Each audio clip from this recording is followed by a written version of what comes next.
Good morning, everyone. In this week's Torah portion, God gives Abraham, the first Jew, the first commandment, the first instruction. And it's Lech Lecha, go to the land of Israel. And the Torah says, Abraham set out to the land of Israel, which was called Canaan. And then it says, Vayavo Arza Canaan, that Abraham, his family, and his followers arrived in the land of Canaan.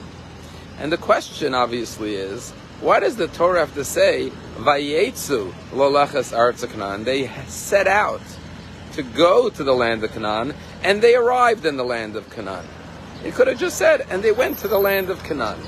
And the commentaries explain that at the end of last week's Torah portion, it says that Terach, who was the father of Abraham, took his family and they set out to the land of Canaan, Israel.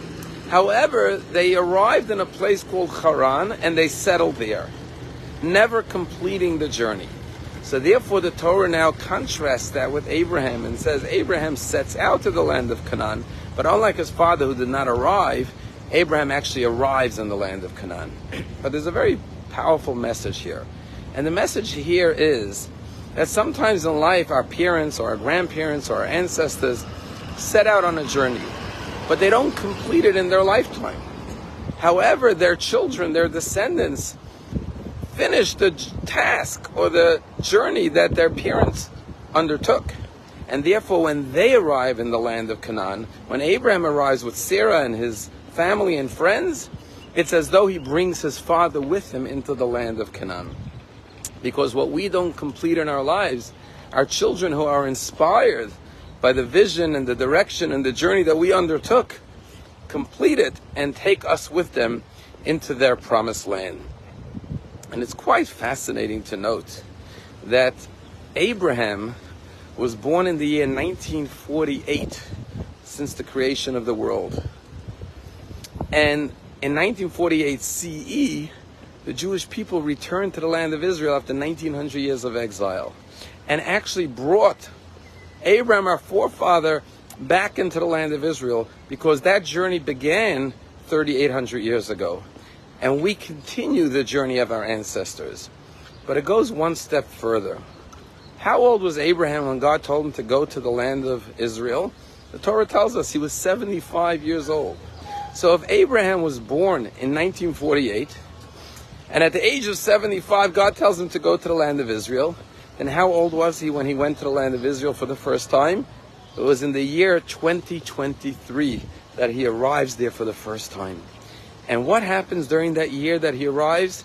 His nephew Lot, in this week's Torah portion, is captured in a war between 4 kings and 5 kings, and is abducted and kidnapped. And Abraham goes to war and rescues his nephew.